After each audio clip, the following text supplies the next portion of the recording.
Et chers amis, vous savez très certainement que le chapelet est l'une des pratiques spirituelles qui structurent la vie intérieure, la vie religieuse de millions de catholiques à travers le monde.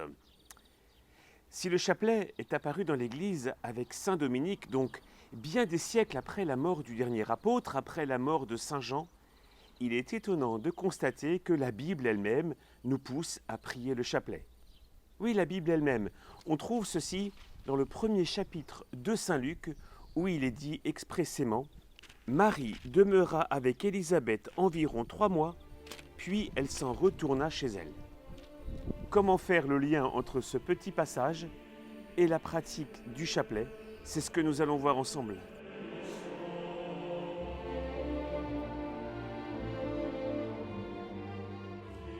S'il y a bien une vérité à retenir, ce serait la suivante. Aucun passage de la Bible, aucun passage du Nouveau Testament et donc de l'Évangile n'ont été écrits pour nous raconter des petites histoires. Donc, si Saint Luc nous dit que Marie est restée 3 mois chez Élisabeth, ce n'est pas justement pour nous raconter une petite histoire, elle est restée 3 mois, mais c'est un enseignement, cela fait partie de la révélation, donc un message divin.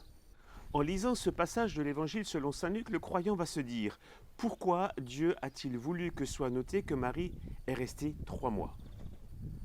Ça, c'est la bonne démarche. Commencez par se poser cette question. À partir de ce point de départ, on va se rappeler. Ah oui, 3 mois, ça me dit quelque chose.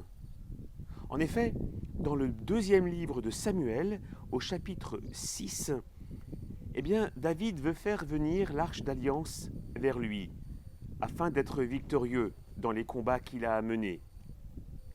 Il fait venir l'arche d'alliance, et la fameuse arche d'alliance, nous dit le chapitre 6 au verset 11 du 2e livre de Samuel, « L'arche du Seigneur resta 3 mois dans la maison de Obed-Édom de Gath.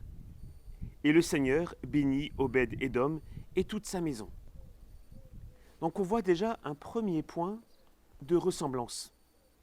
3 mois pour Marie chez Élisabeth, 3 mois pour l'arche d'alliance chez cet homme, Obed-Édom. Mais la ressemblance ne s'arrête pas là. Que se passe-t-il lorsque l'alliance, ou plutôt l'arche d'alliance, arrive auprès de David, du roi David? Le même chapitre 6, au verset 14, nous indique quelle est la réaction du grand roi.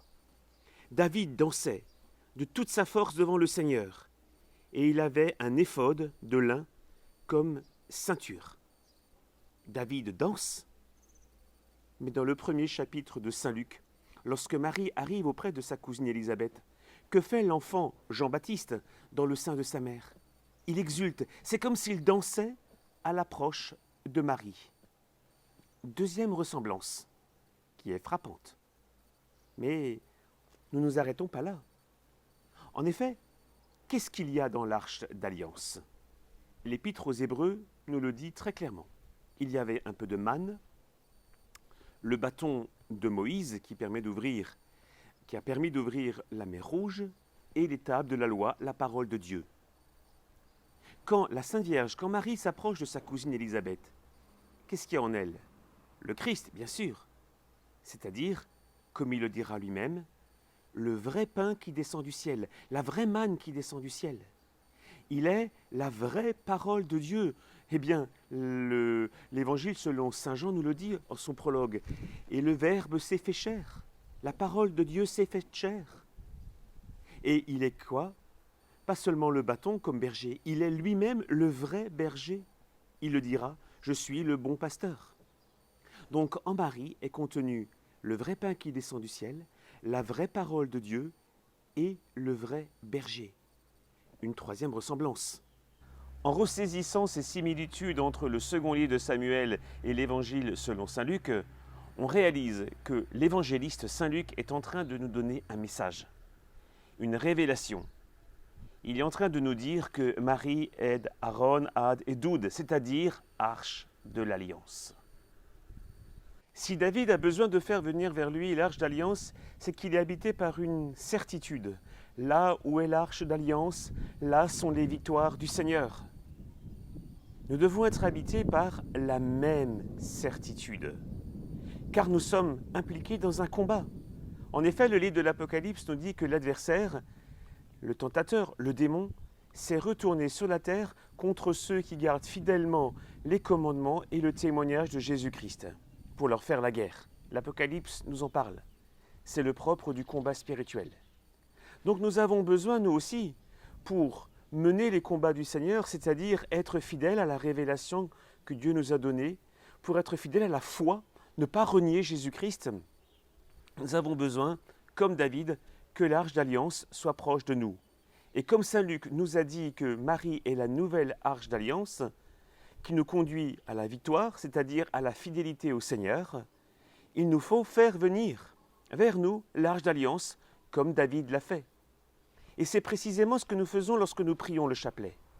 En priant le chapelet, nous sommes en présence de Dieu et nous faisons monter de notre cœur la parole de l'ange Gabriel qui disait au sujet de Marie « Je te salue Marie, comblée de grâce, le Seigneur est avec toi. » Toujours en présence de Dieu, on fait monter de notre cœur la parole de Sainte Élisabeth, toute heureuse de voir la mère de son Seigneur venir vers elle et qui disait « Tu es bénie entre toutes les femmes, et Jésus, le fruit de ton sein, est béni. » La théologie biblique nous enseigne que invoquer le nom d'une personne, c'est d'une certaine manière la rendre présente.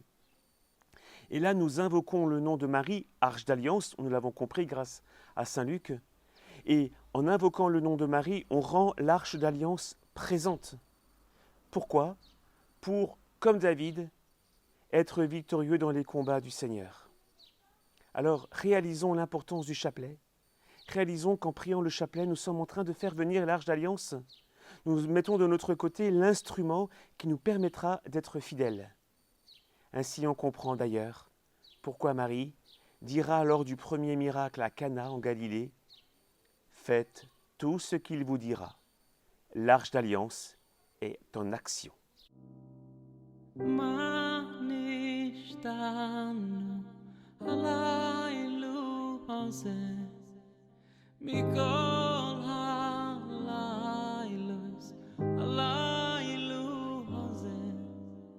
Allah